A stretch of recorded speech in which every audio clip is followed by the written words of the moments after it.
कि डैडी मैं कहीं लिखते हुए देख रहा हूँ। और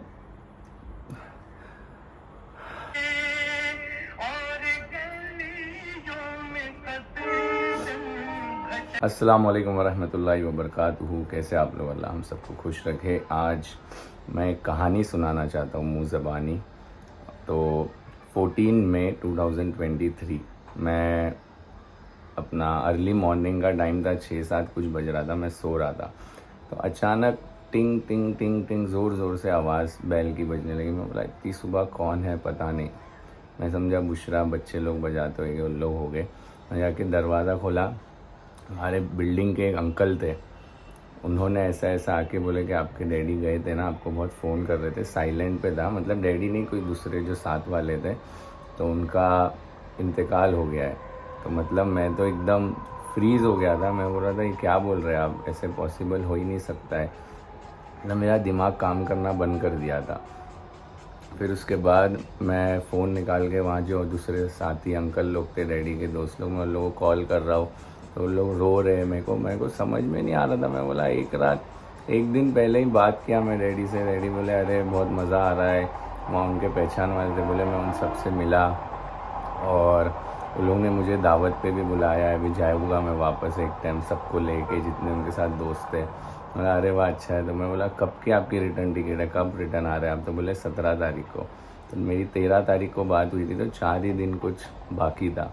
मतलब यकीन ही नहीं हो रहा था। तो फिर ऐसे पता चला कि डैडी को एक दिन पहले बेचैनी हो रही थी, कुछ खाना पीना नहीं हो रहा था उनसे बराबर वहाँ पे। तो वो डॉक्टर के पास गए। डॉक्टर ने बोला वहाँ पे उनको कि आपको माइनर अटैक आया है, लेकिन आप घबराओ मत, वहाँ अभी मैं वक्ती तौर की दवा दे रहा हूँ, आप वहाँ जाके इलाज कर लेना अपना। तो डैडी ने खैर ये बताया नहीं मुझे, ना घर वालों को, किसी को, कि सब परेशान हो जाएंगे, वो एक टाइम वापस आएंगे उसके बाद देखते हैं। लेकिन वो अटैक एक आने के बाद फ़ौरन नेक्स्ट डे मेजर वाला आ गया। तो बोलते डैडी सुबह सुबह 5-5:30 बजे उठ के उनको ऐसा लग रहा था गैस हो रहा है, गैस हो रहा है। तो कैसा है, वो अटैक आने से पहले ऐसा लगता है गैस है, बेचैनी होती है। फिर बोले कि सुबह 6 बजे वो बाहर निकले होटल के और गिर गए। तो ऊपर कोई औरत थी, वो बोली अरे भाई वो गिर गए, उनको उठाओ उठाओ। तो उठाए, उनको रिक्शा में लेके गए और रिक्शा में हॉस्पिटल पहुंचने से पहले ही रिक्शा में ही इंतकाल हो गया था। तो वो फिर उसके बाद मैं फ़ौरन, वो खबर आई, मैं थोड़ा स्टेबल हुआ, समझने लगा, मेरे को होश आया। मतलब ऐसा कि हाँ क्या करना है, अभी मैं ही वो एक ज़िम्मेदारी के साथ मेरे को करना पड़ेगा। मैं बोला मैं कश्मीर निकलता हूँ फ़ौरन। पहले सबसे पहले फ़्लाइट की टिकट देख रहा, तो डायरेक्ट फ़्लाइट थी नहीं कोई भी, सब वाया थी। और मुझे 14-15 घंटे लग रहे थे वहाँ पहुँचने के। तो वहाँ जो अंकल थे, जो एक कश्मीर के ही थे डैडी के दोस्त, उन्होंने बहुत हेल्प की, बहुत। और जो यहाँ से गए थे साथी लोग, उन लोग ने भी बहुत मदद की है। तो बोले तुम्हारे यहाँ आने तक तो हम लोग आ जाएंगे। तो बोल रहे थे 1 दिन लगेगा, 2 दिन, पता नहीं। तो इतने सोर्स लगाए, यहाँ वहाँ इन्फ्लुएंस लगाए, सब करे, तो तब जाके जो दिन हुआ था उसके नेक्स्ट डे दोपहर या शाम में लेके आए उनको बाय एयर। तो वो दिन और वो रात कैसे निकली है, मतलब बेचैन में कि क्या करूँ, कैसे ये वक्त गुजरेगा, घर वालों को संभालना, सबकी हालत, क्योंकि एकदम शॉक। डैडी को एक ना बीमारी थी, ना दवाई थी कोई चालू, कुछ नहीं, अचानक अटैक आया, ख़त्म। तो एक तरफ मैं अब जाके सोचता हूँ कि अच्छा था कोई मोहताजी नहीं हुई, वेंटिलेटर, पाइप, हॉस्पिटल, दवा, ये सब कुछ भी नहीं था। ऐसे ही हुआ वन शॉट में अल्लाह की तरफ। क्योंकि डैडी को इस सब से बहुत अच्छा नहीं लगता था, उनको दवाइयाँ, इंजेक्शन, ये सब पहले से ही वो अवॉइड करते। माशाल्लाह कभी बीमार नहीं होते थे, फिट एंड फाइन वॉक करते थे। तो वो बहुत डिफ़िकल्ट फेज़ था और ये भी गुज़र रहा है। रिश्तेदारों ने बहुत मदद की, सपोर्ट किया। और कैसा है, वही बोलते हैं ना, किसी के खुशी में एक टाइम ना जाओ, लेकिन गम में पहले खड़े रहो। तो ये वक्त से जो गुज़र रहा हूँ ना मैं, इतना डिफ़िकल्ट वक्त है, क्योंकि बयान नहीं कर सकता मैं ये अल्फाजों में। लेकिन इसमें से निकल के जो सब्र मिलेगा ना, इससे मजबूत सब्र और कोई नहीं हो सकता। क्योंकि जिस इंसान के साथ रोज़ रह रहे ज़िंदगी भर, और अचानक एक टाइम पे वो चला जाए, तो बहुत तकलीफ़ होती है। आज के टाइम पे हम सबसे ज़्यादा फ़ोन इग्नोर करते हैं ना, तो माँ बाप का करते हैं। हाँ हाँ माँ, हाँ बाप, काम में हूँ, मैं करता हूँ। हाँ मैं खा लिया मैंने, हाँ डैडी खा लिया, बच्चा थोड़ी हूँ मैं। सोचो कभी ये फ़ोन आना बंद हो जाए, आप लास्ट टाइम कांटेक्ट में से अपनी माँ का, अपने बाप का नंबर डिलीट कर रहे हो, तो सिर्फ एक टाइम सोचो आपका कलेजा फट के आ जाएगा। अभी भी कहीं भी डैडी लिखा हुआ भी आता है ना, तो मेरे को इतनी तकलीफ होती है कि डैडी मैं कहीं लिखते हुए देख रहा हूँ, और अपनी कहानी का इकलौता गवाह हूँ मैं ही जानता हूँ मैं कौन से वक्त से गुज़र रहा हूँ। मतलब रोना आता भी है तो अकेले में रोता हूँ, क्योंकि घर वालों के सामने रोऊंगा तो सब कमज़ोर पड़ जाएंगे, इसलिए खुद ही रोता हूँ, खुद ही मुँह धोता हूँ, खुद ही पीठ थपथपाता हूँ और खुद ही काम पे निकल जाता हूँ। आज भी रात में जब याद आती, तकलीफ़ होती है तो नींद नहीं आती। बस कुछ बातें हैं जो सिर्फ उनसे ही मैं कर पाता था, तो डैडी नहीं है तो वो बातें आज मेरे दिल में ही दफन हो गई है, इसलिए मैं बार बार कब्रिस्तान जाता हूँ। दिल थोड़ा अच्छा लगता है मेरे को। और वो लाइन है ना, कोई तो एक लिरिक्स है कि तूफ़ान को आना है और आके चले जाना है, दुनिया का मतलब तो आना और जाना है। इस 2 पल के जीवन में एक उम्र चुरानी है, ज़िंदगी और कुछ भी नहीं तेरी। मेरे को है ना घर आने में बहुत तकलीफ़ होती है। मैं घर आता हूँ ना तो ऐसा लगता है कैसे वक्त गुजरा है, इसलिए घर वालों को बहाने से यहाँ वहाँ भेज देता हूँ, और मैं कहीं भी निकल जाता हूँ कि बस वक्त गुजरे। मेरे को इतनी तकलीफ़ होती है कि घर में आऊँ और मेरे को काटने दौड़ता है कि वक्त नहीं निकलता। इतनी खैर ये सब नहीं वो मैं बयान कर पाऊँगा, लेकिन बस अल्लाह सब्र दे इंशाल्लाह। आप लोग को मैं वो जगह पे लेके जा रहा हूँ जहाँ से मैं डैडी को पिक किया था जब वो कश्मीर से आए थे, क्योंकि मैं भी बहुत भटका था, मेरे को भी आइडिया नॉलेज नहीं था। मैं पहले एयरपोर्ट गया, यहाँ गया, वहाँ गया, तो फिर वो एक ऐसी पर्टिकुलर जगह है। तो आप लोग इंटरनेशनल एयरपोर्ट का डोमेस्टिक एयरपोर्ट क्रॉस करेंगे ना टूवर्ड्स खार पेंड्रा, तो ये वो जगह है। यहाँ से मैंने डैडी आए थे और मैंने उनको पिक किया था। यकीन मानो मैं ऐसा है ना बेचैन था, मेरी नज़रें सिर्फ ऐसे थी, ऐसे मतलब मेरे को समझ में नहीं आ रहा था मैं क्या रिएक्ट करूं और क्या करना है क्या नहीं करना है। मेरे को अंदर जाने भी नहीं दे रहे थे, क्योंकि जो साथ वाले थे उन लोग बोल रहे नहीं तू मत जा, हम लोग अंदर से लेके आते हैं। फिर एम्बुलेंस में बिठाए, यहाँ ही एम्बुलेंस खड़ी थी जहाँ मेरी बाइक खड़ी है, तो एम्बुलेंस में बिठाए और फिर जो मेरा सब्र टूटा है, मतलब मेरे से रोना कंट्रोल ही नहीं हुआ। मैं पूरा यहाँ से बिल्डिंग तक कंटिन्यू मैं रोया हूँ। बस वही सब एग्जैक्ट 1 साल पहले इस्लामिक डेट के हिसाब से मैं यहाँ था और मैं यहाँ सब बेचैन घूम रहा था। बस आप लोग से शेयर करना था कि ये वो जगह है। अभी मैं आया हूँ पेपर प्लेट लेने के लिए। अस्सलाम वालेकुम भाई, पेपर प्लेट चाहिए थी 25, नहीं बड़ी वाली थोड़ी, इससे भी बड़ी आती है, ये लास्ट साइज़ है, बताना इससे बड़ी। हाँ ये 25 चाहिए भाई। 30 पीस का पैकेट है। 30 पीस का पैकेट है, कितने का है? 60 रुपये का। ठीक है ये एक दे देना। अभी मैं लेने आया हूँ नान खटाई और खाजा, ये सब ऑप्शंस हैं, और खाजे भी लेना भाई। ये खाजे में यही ऑप्शन है।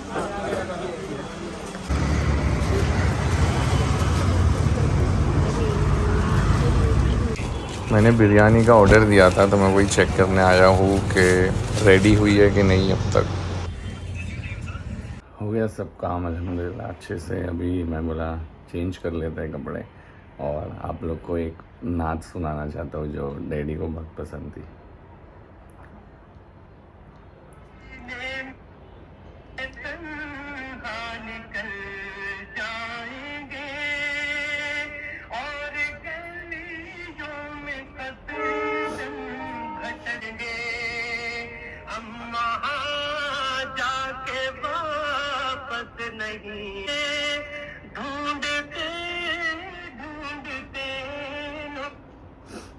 ये नात डैडी बहुत सुनते थे, उनको बहुत अच्छी लगती थी। चलो अभी लोग आते हुए इंशाल्लाह ये डैडी की टोपी माला सब डैडी का हम पहनते हैं, चेंज कर लेते हैं कपड़े अभी इंशाल्लाह। लोग आते हुए कभी भी तो थोड़ी तैयारी कर लेते हैं उन लोग को, मतलब बैठने के लिए आसानी रहे, बनने के लिए वो बिछा देते हैं।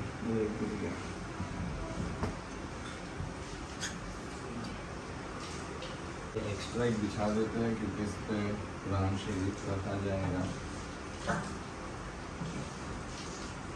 यहाँ टेबल पे भी सब नान खटाई खाजे, ये खाने के लिए प्लेट्स और ये पानी की बोतलें थोड़ी बहुत, कैसा गर्मी से उन लोग आएंगे ना तो अच्छा रहे। खाना भी आ गया शायद। तुम कहाँ चले गए थे? लोधा में?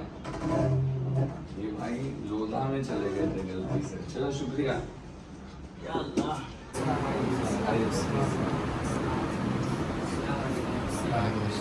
चलो आप लोग बैठ जाओ, पानी पी लो।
से आसम ईमा मुतक़ा वन्नुक़ा से आसम ईमा।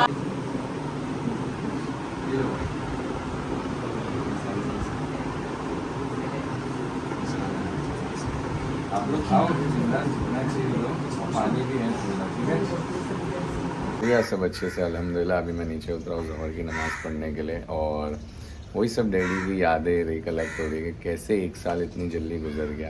लेकिन खैर अल्लाह के फ़ैसले हैं, कुछ लोग इस चीज़ से गुज़र चुके हैं और कुछ गुज़रने वाले। अल्लाह बस खैर का मामला अता फरमाए।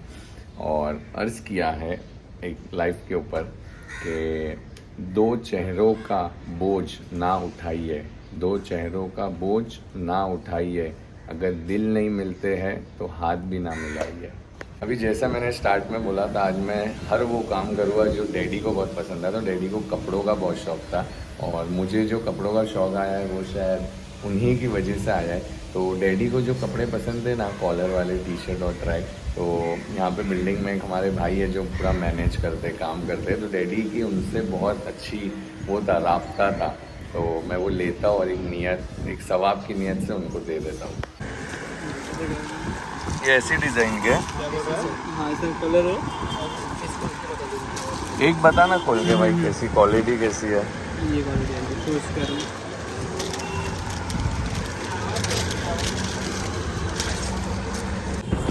अभी इसमें से कलर चॉइस करना है, तो मैं वही सोच रहा हूँ। डैडी होते तो उनको कौन सा कलर पसंद आता, तो वो शायद येलो लेते या तो फिर ब्लू लेते। मेरे ख्याल से येलो डन करते हैं।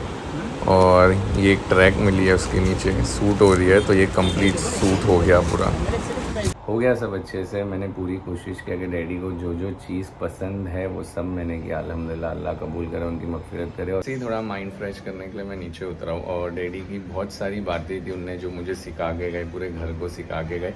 और वो उनको उनके डैडी ने सिखाए थे, जो कि मेरे दादा के घर में जब तक बहन है, बीवी है, तो लड़कों की दोस्ती घर के बाहर होनी चाहिए, लड़के घर में नहीं आना चाहिए।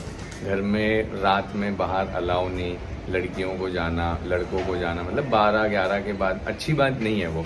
तो ये सब चीज़ों का ध्यान देना। एक घर में कैसे एक रूल्स रेगुलेशन प्रॉपर कि क्या है क्या नहीं, सबका साथ में बैठ के खाना खाना, बड़े छोटों की इज्जत करना, माँ बाप की फ़िक्र करना, उनको देखना भी एक बहुत बड़ा सवाब है। तो कैसे जब आपके बड़े आपको समझा रहे हैं ना, तो वो चीज़ों को समझो, कदर करो और अपने आप में उस चीज़ को उतारो। फरिश्ते नहीं है, बहुत चीज़ें गलत हो जाती है हमारे हाथ से भी, शैतान अपना काम करता रहता है साइड में, कोशिश करिए। तो बस ये सब बातें मैं सोचा एकदम शेयर कर लूँ।